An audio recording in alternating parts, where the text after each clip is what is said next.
Imagine standing in the vast, golden heart of the Indian subcontinent, where the dust devils whirl across open plains, and the sun bakes the earth into a shimmering mosaic of heat. For over 7 decades, these grasslands were missing their most iconic resident, the fastest land animal on the planet, a creature capable of turning from a statue into a blurred streak of spotted lightning in mere seconds, had vanished.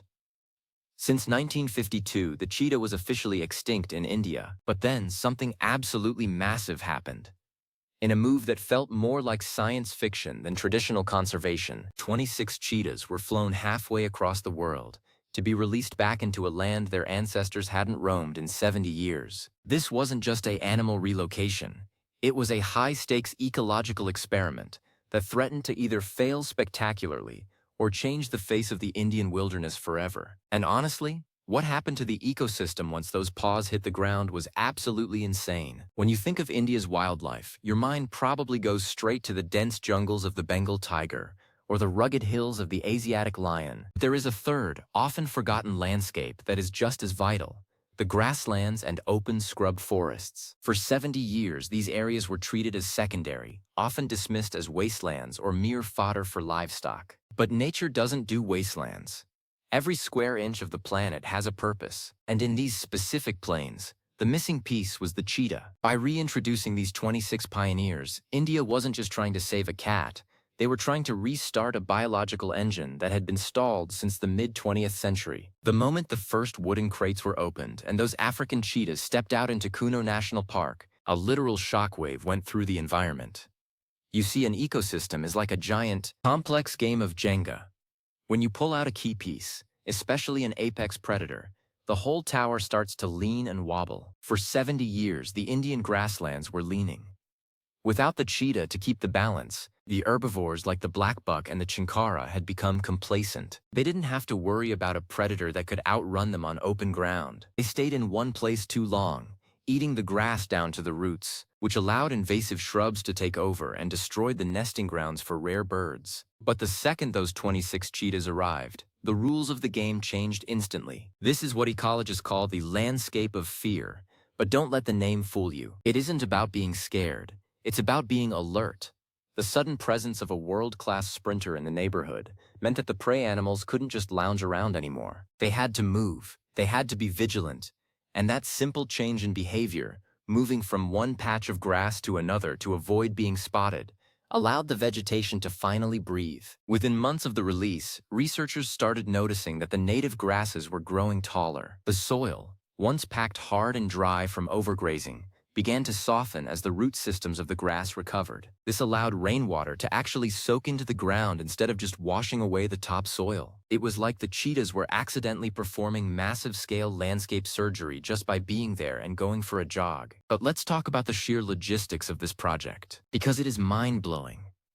Moving 26 large carnivores from Namibia and South Africa to central India is basically a military operation. They had to be quarantined, vaccinated, and monitored around the clock. They were flown in custom-made crates on a giant cargo plane dubbed the Cat Plane. When they landed, they were met with the kind of fanfare usually reserved for world leaders. But the real challenge started once they were in the enclosures. These cats had never seen an Indian monsoon. They had never heard the call of a peacock or the roar of an Indian leopard. They were strangers in a strange land, and the world was watching to see if they would adapt or if the ecosystem would reject them. The interaction between the cheetahs and the local leopards was one of the most intense parts of this whole saga. Kuno National Park already had a very high density of leopards. Leopards are the heavyweights of the scrub forest. They are powerful, secretive, and very territorial. Cheetahs, on the other hand, are the lightweight specialists. They are built for speed, not a wrestling match.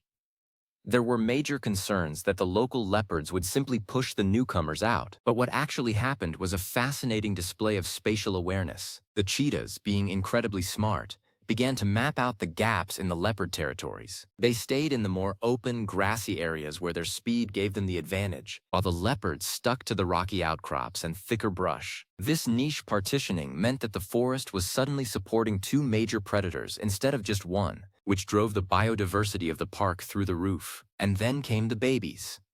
For the first time in over 7 decades, cheetah cubs were born on Indian soil.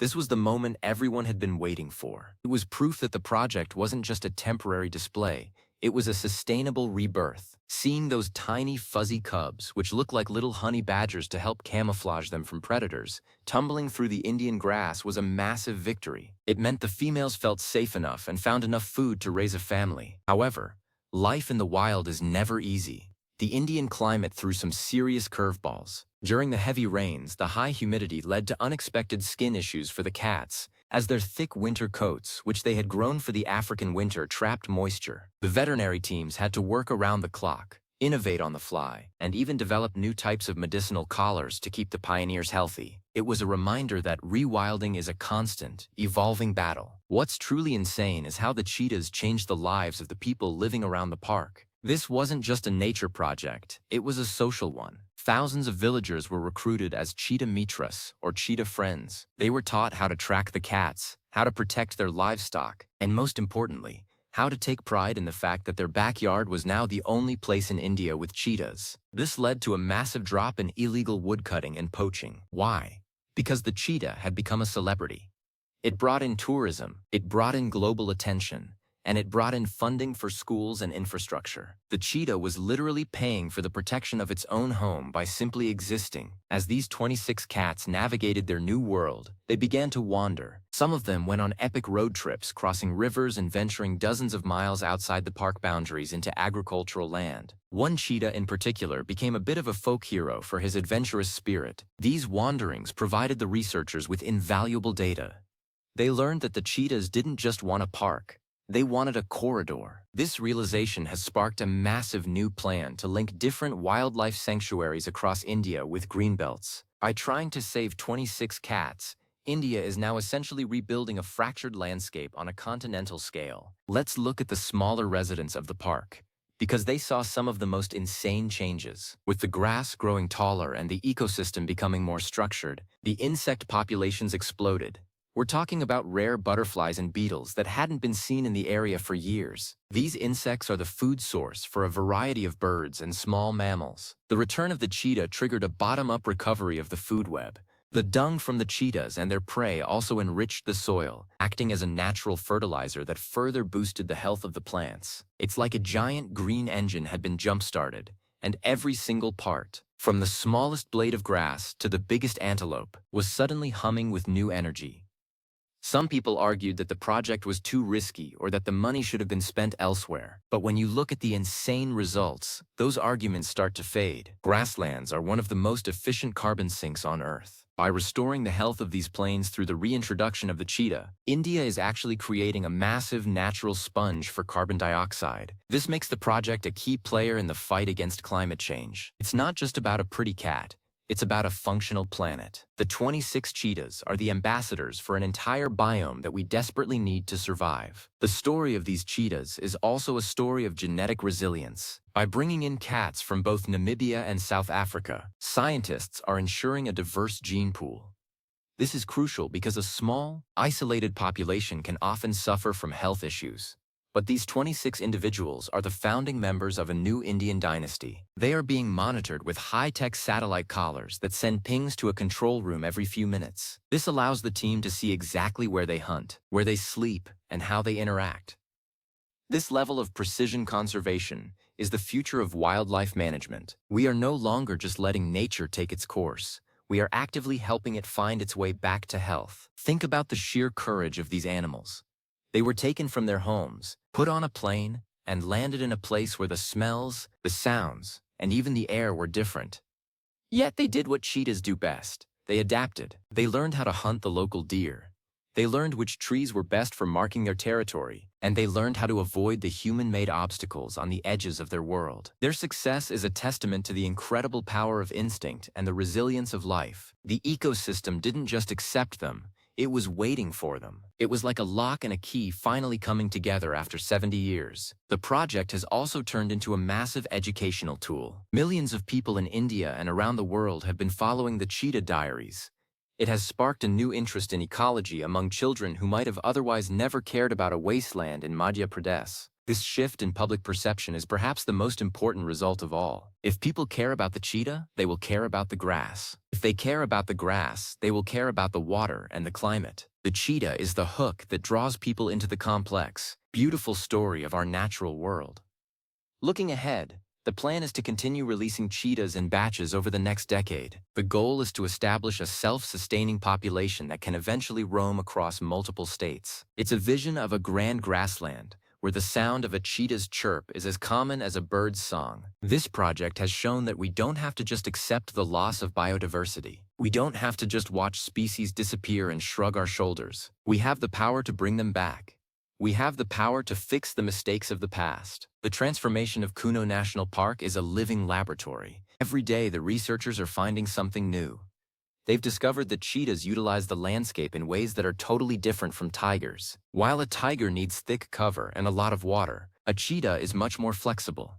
This means they can inhabit areas that were previously thought to be empty of big cats. This expands our understanding of where wildlife can thrive in a crowded country like India. It proves that there is room for both people and predators if we are smart about how we manage the land. The insane part of this story is that it's still unfolding. We are only in the early chapters of the cheetah's return. There will be more challenges, no doubt. There will be seasons of drought and seasons of flood. There will be moments where the cats venture too close to humans and moments where they disappear into the deep wilderness. But the foundation has been laid.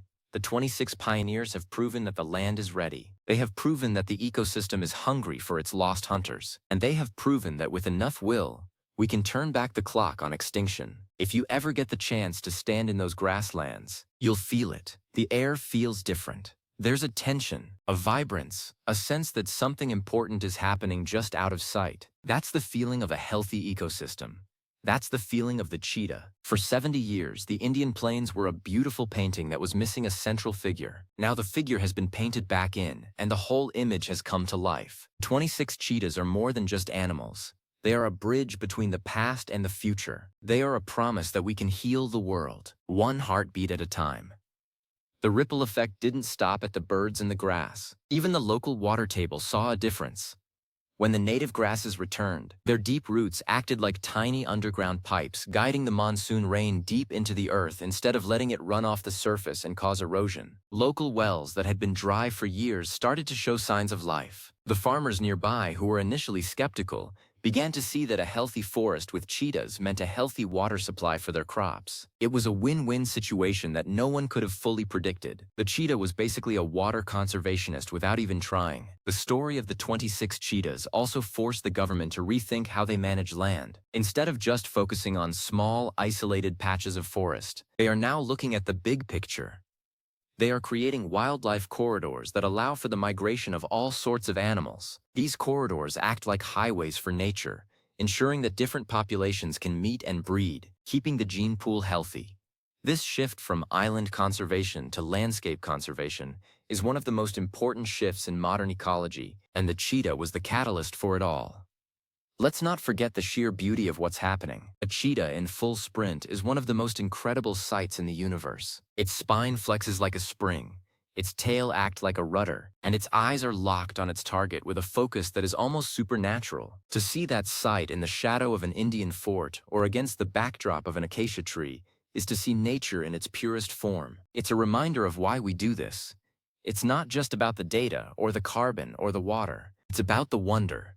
It's about making sure that the world remains a place of mystery and beauty for the generations that come after us. The 26 cheetahs have also become a source of massive national pride. India is now the only country on Earth to have all the major big cats. This unique status has put a spotlight on the country's conservation efforts, drawing in experts and researchers from every continent.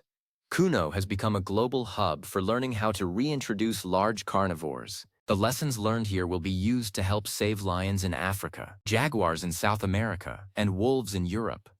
The insane results in India are providing a blueprint for the rest of the world to follow. As the years go by, the 26 pioneers will be joined by more. The dream is to have hundreds of cheetahs roaming across a network of parks and sanctuaries. It's an ambitious goal, but if the last few years have taught us anything, it's that we should never bet against nature. When you give life a chance, it takes it.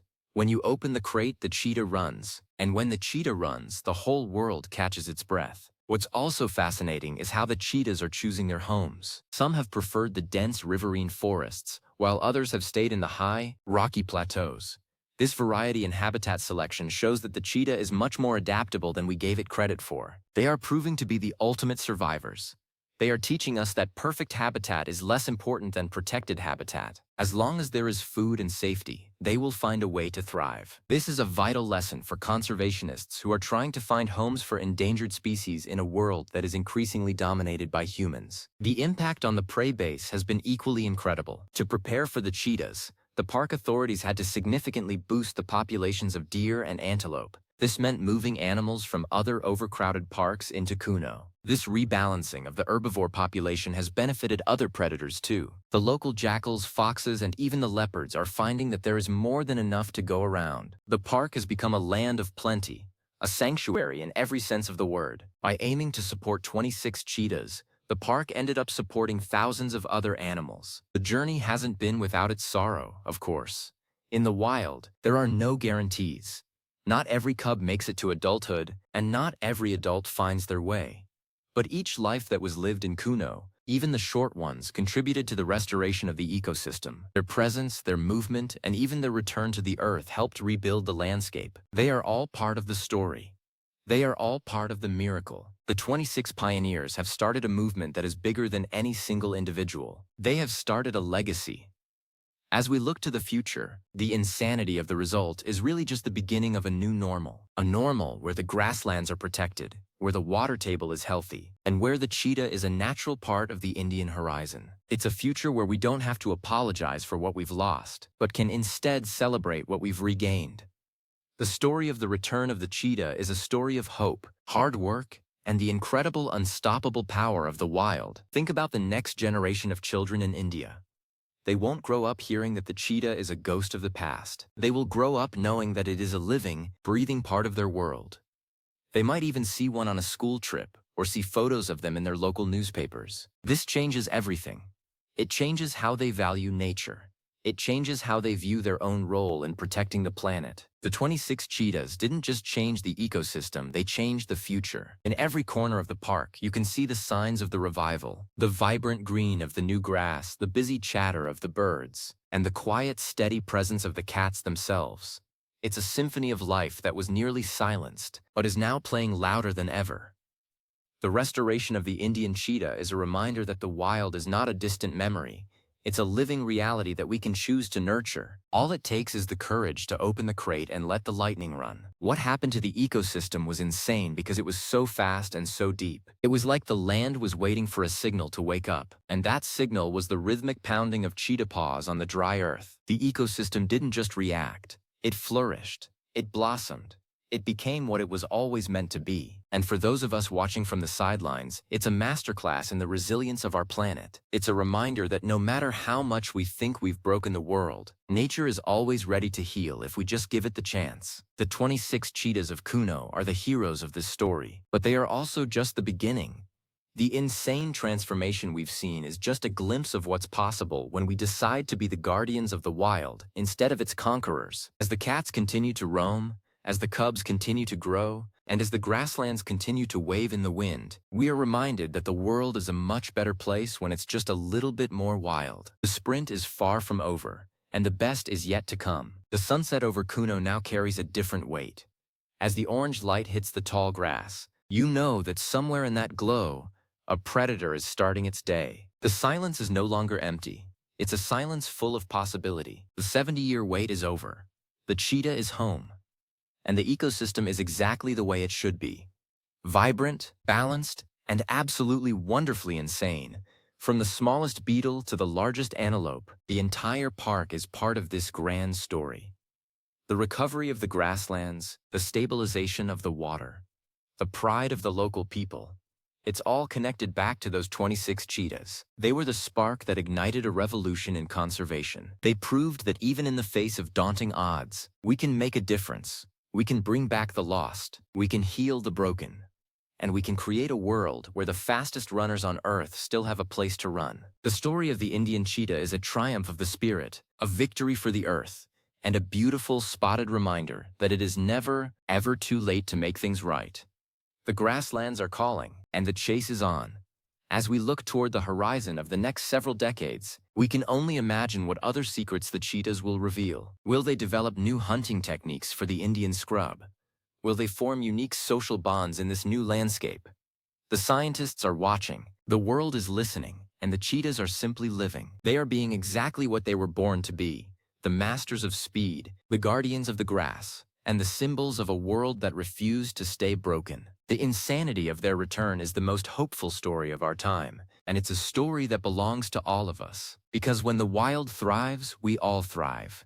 The cheetahs of India have shown us the way. All we have to do is follow their lead across the golden plains, into a future that is brighter, greener, and much, much faster.